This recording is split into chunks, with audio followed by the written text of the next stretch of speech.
காலங்கள் செய்யாததை கிரகங்கள் செய்யும்.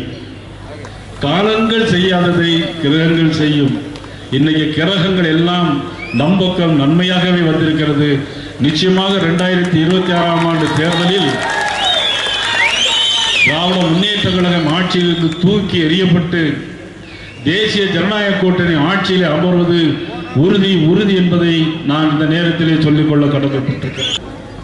1974ஆம் ஆண்டு கச்சத்தீவை இலங்கைக்கு தாரை வார்த்த முன்னாள் முதலமைச்சர் கருணாநிதி தாரை வார்த்த போது பாராளுமன்றத்தில் கடுமையாக விமர்சனம் செய்து அதை எதிர்த்து கடுமையான முறையிலே உரையாடியவர் அன்புக்குரிய அடல் பிகாரி வாஜ்பாய் அவர்கள் என்பதை யாராலும் மறக்க முடியாது. ஆட்சிக்கு வருவதற்கு முன்னால் சொன்னதை செய்வோம், சொல்வதை செய்வோம் அப்படின்னு சொன்னாங்க. ஆனால் எதையாவது சொன்னதை இந்த 5 ஆண்டுகளில் செஞ்சிருக்காங்களா அப்படின்னா இல்லை. முதல்ல ஆட்சி பொறுப்பை ஏற்ற உடனே 1000 ரூபாய் எல்லா பெண்களுக்கும் தருவோம்னு சொன்னார். ஆனால் ஆட்சி பொறுப்பை ஏற்ற உடனே தந்தார்கள் என்று சொன்னால் தரலை. 30 மாதம் கழிச்சு அந்த 1000 ரூபாய் கொடுத்தார். அப்புறம் தகுதி வாய்ந்த பெண்களுக்கு தான் கொடுப்போம் அப்படின்னு சொன்னார். பிறகு இப்பொழுது சட்டமன்ற தேர்தல் வந்த பிறகு இப்பொழுது எல்லோருக்கும் கொடுப்போம் என்று சொன்னார். சாக போகிற நேரத்தில் சங்கரா சங்கரான்னு சொல்றது மாதிரி இப்பொழுது எல்லாம் விழித்துக் கொண்டிருக்கிறார். இந்த 5 ஆண்டு காலமும் எந்த திட்டமும் தமிழ்நாட்டுக்கு கொண்டு வரவில்லை. இருக்கிற எல்லா நாளும் மத்திய அரசை பகுத்து கொண்டே போனதுதான் மிச்சம். சரி, பள்ளிக்கூடத்துறை இருக்கிறது, பள்ளி கல்வித்துறை இருக்கிறது என்று சொன்னால் தமிழ்நாடு முழுவதும் எல்லா பள்ளிக்கூடங்களிலும் வாசலிலும் கஞ்சா விற்பனையாகிறது. கஞ்சா மட்டுமல்ல, ஆசிரியரே வகுப்பு வரும்போது கஞ்சா போட்டுக்கிட்டு வரக்கூடிய அளவுக்கு சூழ்நிலை. வீட்டில் உள்ள பெற்றோர்கள் மாணவர்கள் நல்லா படிக்க வேண்டும் என்பதற்காக பள்ளிக்கூடத்துக்கு அனுப்புகிறார்கள். ஆனால் தமிழ்நாடு முழுவதும் இன்னைக்கு பள்ளி கல்வித்துறை மிக மோசமான சூழ்நிலை இருந்து கொண்டிருக்கிறது. தேன்கனிக்கோட்டை செட்டி கிராமத்தில் அங்கு பார்த்தீங்கன்னா சாலைகளே கிடையாது. மாணவர்களும் நடந்தான் போறாங்க, எல்லாரும் நடந்தே தான் போறாங்க. வயதானவர்கள் பெண்கள் அனைவரும் நடந்து போகிற சூழ்நிலை இருக்கிறது. ஆனால் அங்கு சாலைகள், இந்த ஊரில் தேன்கனிக்கோட்டை இந்த கிராமத்தில் சாலை போடவில்லை. ஆனால் முதலமைச்சர் ஸ்டாலின் அவருடைய மகன் உதயநிதி ஸ்டாலின் அவர்கள் கோடிக்கணக்கான ரூபாய் செலவு பண்ணி கார் ரேஸ் நடத்துகிறார். சென்னையிலே கார் ரேஸ். இங்க காலால் கூட நடந்து போக முடியவில்லை. அந்த அளவுக்கு ஒரு மோசமான ஆட்சி தான் இன்றைக்கு நடந்து கொண்டிருக்கிறது. ஆட்சிக்கு வருவதற்கு முன்னால் என்னெல்லாமோ சொன்னார், எதையும் செய்யவில்லை. ஆனால் இங்கே மலர் வணிக வளாகம் ஒன்று இருக்கிறது. மலர் வணிக வளாகத்திற்கு கீழ் என்ன தெரியுமா பண்ணாங்க? பள்ளிக்கூடத்துக்கு போகக்கூடிய மாணவர்களுக்கு போகக்கூடிய சத்துணவு, அரிசி எல்லாவற்றையும் எங்கென்னு அடைச்சிட்டு இருக்காங்கன்னா அந்த மலர் வணிக வளாகத்தினுடைய கழிவறையில் போய் அடை வச்சுட்டு இருக்காங்க. இப்படி மோசமான சூழ்நிலை. சரி, இதுதான் அப்படின்னா உங்கள் தொகுதியில் முதலமைச்சர், உங்கள் தொகுதியில் முதலமைச்சர் உங்களோடு நான் அப்படின்னு ஒரு திட்டத்தை போட்டான். எல்லா பள்ளிக்கூடங்களையும் மூடிட்டு முதலமைச்சரே போய் அங்கே போய் உங்கள் தொகுதியில் முதலமைச்சர்னு சொன்னா அது எப்படி அந்த மாணவர்கள் படிப்பார்கள்? அவ்வளவு மோசமான ஒரு சூழ்நிலை போய் கொண்டிருக்கிறது. 14 லட்சம் கோடி ரூபாய் தமிழகத்தில் தந்திருக்கிறார்கள். ஆனால் நம்மளுடைய முதலமைச்சர் சொல்றார், ஒன்றும் தரல, ஒன்றும் தரல, ஒன்றும் தரல, ஒன்றும் தரலன்னு சொல்லிட்டு நாங்கள் தொழிற்சாலைகளை கொண்டு வர போறோம்னு சொல்லிட்டு துபாயில் போய் இந்த மாதிரி சைக்கிள் ஓட்டிட்டு இருக்கிறோம். பார்த்தாலும் கஞ்சா, போதைப் பொருட்கள், பாலியல் வன்கொடுமைகள், 10 வயது குழந்தை முதல் 70 வயது பெண்கள் வரை ரோட்டில் நடமாட முடியாத ஒரு சூழ்நிலை இந்த ஆட்சியில் வந்திருக்கிறது. காவல்துறை முதலமைச்சருடைய கட்டுப்பாட்டில் இல்லை. டிஜிபி இல்லை. டிஜிபி போட முடியவில்லை இந்த ஆட்சி. ஒரு டிஜிபி கூட பொறுப்பாளர், டிஜிபியை காவல்துறை டிஜிபியாக நியமிக்க முடியாத ஒரு அரசு இன்னைக்கு தமிழ்நாட்டில் நடந்து கொண்டிருக்கிறது. 4 மாசமா ஒரு டிஜிபியே போட முடியவில்லை. எப்படி சட்டம் ஒழுங்கை பாதுகாக்க முடியும்? எப்படி பாலியல் வன்கொடுமையிலிருந்து மக்களை பாதுகாக்க முடியும்? 15% குழந்தைகளுக்கு எதிரான குற்றங்கள், 52% பெண்களுக்கு எதிரான குற்றங்கள், 7200 கொலைகள் நடைபெற்றிருக்கிறது இவருடைய 5 ஆண்டு கால ஆட்சி. சொன்னதை செய்வோம், செய்வதை சொல்வோம் என்று சொன்னார். ஒரு மத்திய அரசு ஒரு மாநில அரசோடு இணங்கி பணியாற்றினால்தானே முடியும். எதை எடுத்தாலும் மதசார்பன்மை மதசார்பைன்னு சொல்லிட்டு போலி மதசார்மையை கடைபிடிக்கின்ற திமுக அரசு இந்த ஆட்சி அகற்றப்பட வேண்டுமா வேண்டாமா? இந்த ஆட்சி அகற்றப்பட வேண்டும். எடுத்தாலும் பொய் தான். பொய்யை சொல்லி சொல்லியே ஆட்சிக்கு வந்தவர்கள் இப்பொழுது மறுபடியும் பொய்யை சொல்வதற்காக ஒரு தேர்தல் அறிக்கையை இன்னைக்கு தயார் பண்ணி கொண்டிருக்கிறார். மதிப்புக்குரிய சகோதரி கனிமொழி அவர்கள் நேற்று பத்திரிகையிலே ஒரு செய்தி கொடுத்திருக்கிறார்கள்.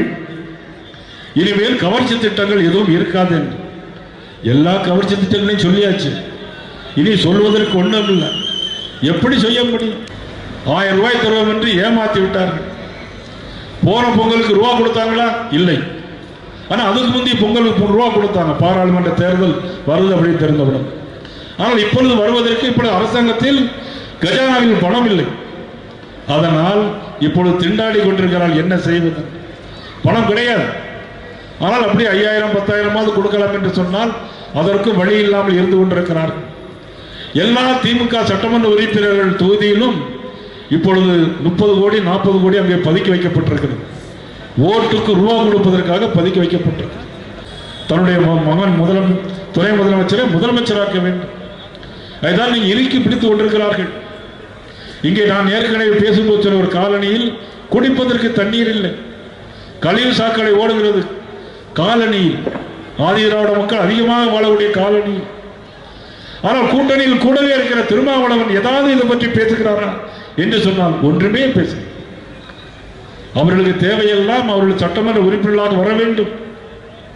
ஸ்டாலின் அவர்களுக்கு சால்ரா அளிக்க வேண்டும். அவருடைய கூட்டணியை பத்திரமாக பாதுகாத்து வைத்துக் கொள்ள வேண்டும். அதற்காக ஒரு ஆட்சி, அதற்காக மக்களை ஏமாற்றுவது, இப்படி ஒரு ஆட்சி நடைபெறுகின்ற அவலம் தமிழகத்தில் மட்டும்தான். அது மதிப்புக்குரிய ஸ்டாலின் அவருடைய ஆட்சியில் தான் இப்படியெல்லாம் நடைபெறுகிறது. இதை கண்டிப்பாக மாற்றியே ஆக வேண்டும். பீகாரிலே தேசிய ஜனநாயக கூட்டணி ஆட்சி அமைத்தது. அங்கு 65 லட்சம் பேர் வாக்காளர் நீக்கப்பட்டார்கள். தேர்தல் வந்தது. என்ன நடைபெற்றது? 243 தொகுதிகளில் 202 தொகுதிகளில் தேசிய ஜனநாயக கூட்டணி வென்று ஆட்சி அமைத்தது. இப்பொழுது பீகாருடைய காத்து இப்ப தமிழ்நாட்டுக்கு வீச போகும். பீகாருடைய காத்து தமிழ்நாட்டுக்கு வீச போகும். 234 தொகுதிகளில் 200 இடங்களுக்கு மேலாக தேசிய ஜனநாயக கூட்டணி ஆட்சி அமைக்கும் என்பதை உறுதியாக நான் சொல்லுகிறேன். 17 அமைச்சர்கள் மீது ஊழல் குற்றச்சாட்டு வழக்கு இருக்கிறது. இடி வழக்கு இருக்கிறது. என்போர்ஸ்மெண்ட் உங்களோடு வழக்கு போட்டிருக்கிறது. ஒழுங்காக நீதிமன்றம் நடைபெற்றால், வழக்குகள் ஒழுங்காக நடைபெற்றால் 17 அமைச்சர்கள் உள்ளே போவது உறுதி. அதை நான் இந்த நாடு பார்க்க போகிறேன். திமுக ஆட்சி வந்த பிறகு பல முறை உச்ச நீதிமன்றத்தில் போயிருக்கிறார்கள். இன்றைக்கு எக்கனாமிக்ஸ் டைம்ஸ் உள்ள பத்திரிகையில் இன்னைக்கு திமுகவை கிளின்னு கிழிச்சிருக்கலாம். எக்கனாமிக் டைம்ஸ் பத்திரிகையில் எதுக்கு எடுத்தாலும் உச்ச நீதி போடுறது. நீட் தேர்வு, வனிதா ஒரு பொண்ணு இறந்த பிறகு ஆட்சி பண்ணார்கள். ஆனால் நீட் தேர்வு உச்ச நீதிமன்றம் போனது, வழக்கு திருப்பி வந்திருக்கிறது. வக்ஃபோர்டு காணொலி கேஸுக்கு போனாங்க உச்ச நீதிமன்றத்திற்கு, ஒன்றும் நடக்கல. இன்னைக்கு திமுக திரும்பி வந்திருக்கிறது. இந்திய குடியுரிமை சட்டம், இதனால் இஸ்லாமியர்களுக்கு பெரும் பாதிப்பு என்று சொன்னார்கள். குடியுரிமை சட்டம் என்று இத்தனை ஆண்டுகள் ஆகியும் ஒரு இஸ்லாமியர்களுக்கு கூட பாதிப்பில்லாத கட்சி, ஆண்ட கட்சி பாரதிய ஜனதா கட்சி என்பதை நான் இந்த நேரத்திலே தெரிவித்தேன். நீங்கள் இன்றைக்கு போலி மதச்சார்பையை கடைபிடிக்கிறீர்கள். கிறிஸ்துமஸ் விழா நேற்று, இன்று நாங்களும் கிறிஸ்துமஸுக்கு வாழ்த்து சொல்லுகிறோம். நேற்று கிருஷ்ணகிரியில் நாங்கள் போகும்போது ஒரு சர்ச்சில் இறங்கி எங்களுக்கு கேக் கொடுத்தார்கள். நாங்கள் அவர்கள் வாழ்த்து சொன்னோம். ஆனால் நாங்கள் உண்மையான மதச்சார்பின்மை கடைபிடிக்கிறோமா? நீங்கள் போலி மதச்சார்பின்மையை கடைபிடிக்கிறீர்களா? தீபாவளிக்கு வாழ்த்து சொல்ல தயாரா? நம்முடைய முதலமைச்சர் தீபாவளிக்கு வாழ்த்து சொல்லுவாரா? சொல்ல மாட்டார், சொல்ல மாட்டார். இப்படிதான் அவருடைய ஆட்சி இருந்தது. சார், இப்ப நான் பேசினேன், அதை எடுத்து உச்ச நீதிமன்றம் போனார்கள். திருப்பரங்குன்றம் வழக்கு உயர் நீதிமன்றத்துக்கு போனார்கள். இன்னைக்கு வந்திருக்கு. இதெல்லாம் இன்னைக்கு எக்கனாமிக்ஸ் டைம்ஸ் பத்திரிகையில் இன்னைக்கு பார்த்தீங்கன்னா, பத்திரிகையில் இந்த பத்திரிகையை பார்த்தீங்கன்னா எக்கனாமிக்ஸ் டைம்ஸில் எத்தனை முறை உச்ச நீதிமன்றத்துக்கு போய் வழக்கு திரும்பி வந்திருக்கிறது என்பதை நீ பார்க்கலாம்.